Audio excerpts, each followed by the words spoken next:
안녕하십니까. 반갑습니다. 여신지도사 이현철 과장입니다.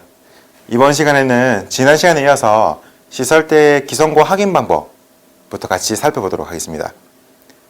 일단 시설대 대상 자산을 매매 거래와 같이 대출 기표 즉시 담보 취득이 되지 않고 건물 신축과 같이 해당 자산이 준공되는 동안에 시설대를 분할 기표하는 경우라면 건축업자나 차주가 신청한 기소금을 확인해서 대출을 분할 지급하시게 됩니다.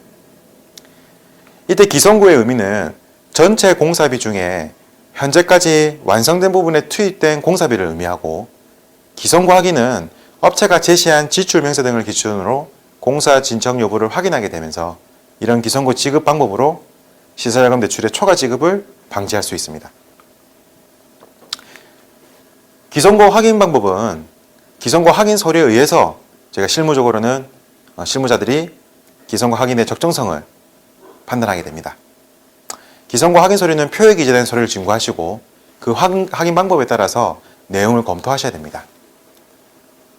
상세 설명 좀 드려보면 공사 도급 계약서 및 계약명세서 그리고 건축 허가서 및 건축 도면은 사실 해당 시설대를 검토하는 단계에서 이미 승인 단계에서 기진구화되었다라고 간주가 되는 내용들입니다.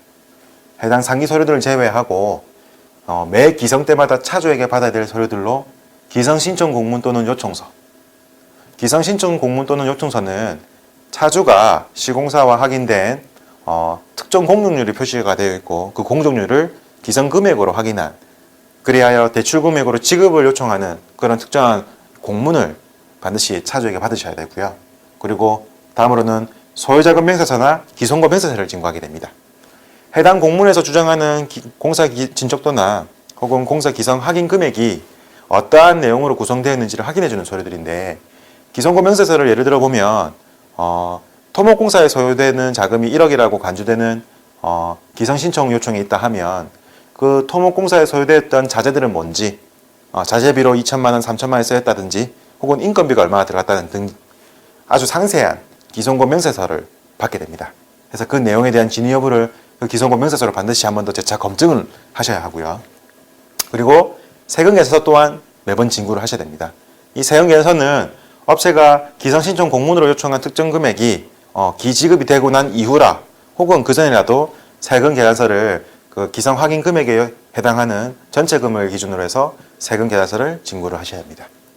그리고 공정확인서입니다. 이 공정확인서는 사실 실무자 입장에서는 우리가 감리확인서로 이해가 되는 경우도 있습니다.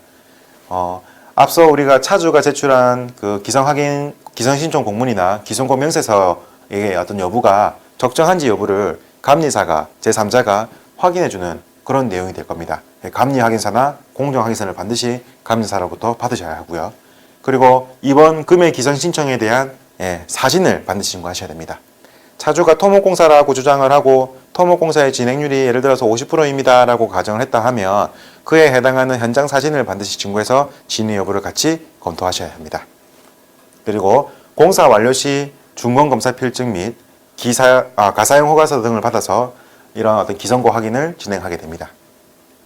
이런 기성 확인이 끝났다 하면 네오비스 기성보고하면 9010에서 기성고 확인 및 대출금 산출 명세를 대출 지급 시마다 작성하시고 영업점장님의 결재를 득하셔야 합니다.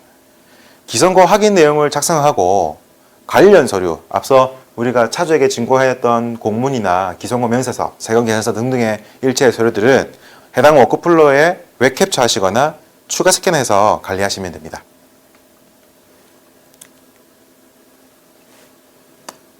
네, 다음은 대출금 지급에 대한 내용입니다. 대출금은 공사 진척도나 기성고를 확인하고 분할 지급하시되 기성고 금액에 승인받은 대출 융자 비율을 곱한 범위 내에서 지급하셔야 합니다. 하지만 흔히 착공비라 하여 기성 확인 없이 대출 승인 금액의 30% 이내에서 기성 확인을 생략하고 착공비조로 선지급이 가능하십니다. 시설자금 대출 지급 가능 금액 산정을 좀 더 상세히 살펴보겠습니다. 시설자금 대출 지급 가능 금액은 기성고 누계 금액입니다. 반드시 누계 금액에 집중을 하셔야 됩니다.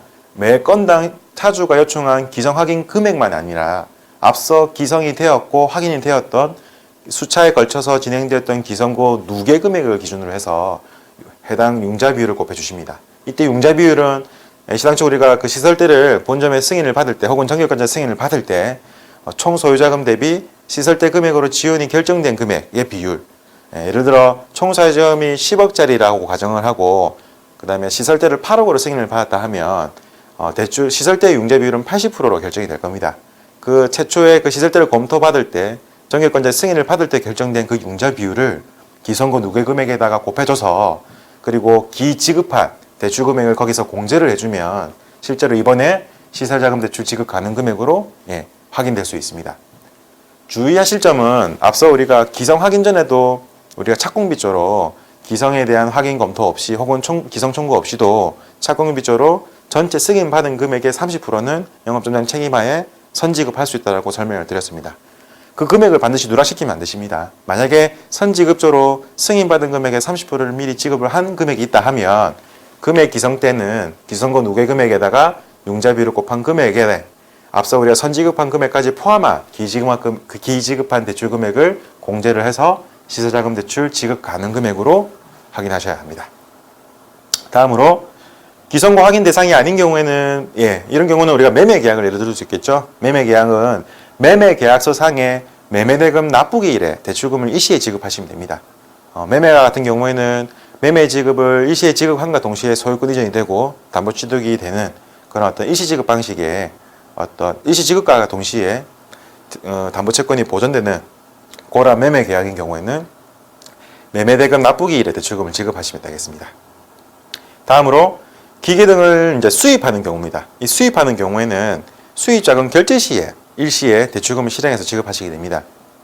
예를 들어 수입신용장 개설 지급보증이라고 가정을 하면 수입신용장 개설 지급보증의 결제일에 날 시설대를 기표해서 일시에 지급하시면 되고 TT 송금 방식으로 만약에 수입자금을 결제하는 그런 어떤 형태의 시설대라 하면 TT 송금 일자에 우리가 시설대 1을 일시에 기표를 해서 지급을 하시고 채권 보존하시면 되겠습니다. 그리고 대출금을 지급할 때는 지급 때마다 채무자에게 위임장, 우리가 시설자금 대출용이라는 위임장 당행장표가 있습니다. 그 당행장표 503111이라는 우리가 그 장표 코드를 확인해서 위임장 시설자금 대출용을 채무자에게 진구하고 매도자 또는 공급자인 시설자금의 예금계좌로 입금하심을 원칙으로 하시면 되겠습니다. 채무자에게 위임장을 받고 이 위임장에 근거해서 매도자나 공급자의 예금구좌로 입금을 하심을 꼭 기억하셔야 되겠습니다. 만약 채무자가, 차주가 직접 시공하거나 이미 시설자금을 자기 자금으로 지급을 완료한 경우도 있을 겁니다. 이때는 세금 계산서나 입금증 등의 증빙서를 반드시 받고 그 본인이 부담했던 기지급 금액을 반드시 확인한 다음에 차주 계좌로 입금하실 수 있습니다. 대출금을 시설자의 예금계좌로 입금하는 경우에는 시설자, 공급자가 되겠죠. 매매자도 될 수도 있고요. 그 시설자로부터 시설자금 대출금 수령계좌 신고서, 당행장표입니다. 반드시 진구하셔야 합니다. 시설자에게 진구하는 시설자금 대출 수령계좌 신고서를 생략할 수 있는 경우를 설명을 한번 해보겠습니다. 지금 이 참고사항에도 그 내용이 언급되고 있는데 일단 분양이나 매매건과 같이 계약서에 명시된 납부계좌로 입금하는 경우에는 영업점장 책임하에 그런 시설자금 대출금 수령계좌 신고서를 진구 생략하실 수 있습니다. 그리고 시설자금 대출금 수령계좌 신고서를 작성할 때 인감증명서 진구가 원칙이긴 하지만 시설자가 즉 매도자나 공급자가 개인인 경우에는 영업점장 책임하에 인감증명서 진구 생략이 가능하십니다. 시설대 대상이 매매건인 경우 매도인의 타 금융기관 대출금 상환으로 시설대 전액 사용돼야 하는 경우가 있을 겁니다. 혹은 또 그 일부라도 그 타인의 대출금을 상환해야 되는 경우가 발생될 수 있는데 이때는 매도인으로부터 대출금 상환에 대한 별도 위임장을 진구하셔서 지주이체 또는 자기합 수표를 발행하고 그 내용으로 타인 대출금 상환을 진행하시면 됩니다.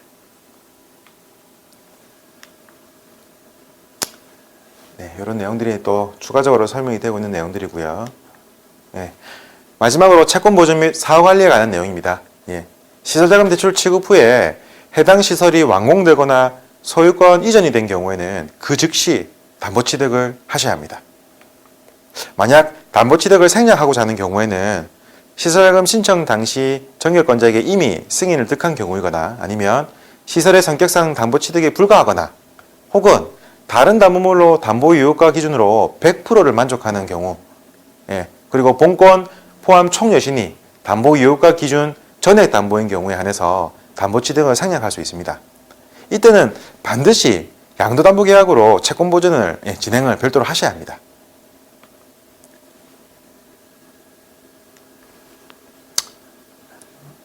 담보 취득 생략 대상이라 하더라도 일단 담보물에 대한 감정평가는 반드시 진행하셔야 합니다. 요거 꼭 기억하셔야 됩니다.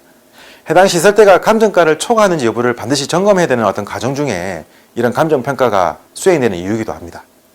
만약 대출금이 감정가를 초과할 경우에는 초과 금액을 내입하시거나 내입이 어려울 경우에는 여신협의회 이상의 승인을 꼭 득하셔야 합니다. 시설대 취급 후에 시설이 완공이 되거나 혹은 매입이 완료되고 담보 취득이 종료되면 네오비즈 준공보고하면 준공보고서를 작성하셔야 됩니다. 전액 여신은 준공확인서를 작성하시고요. 본부 승인 여신은 준공보고서를 심사부로 보고하시면 됩니다.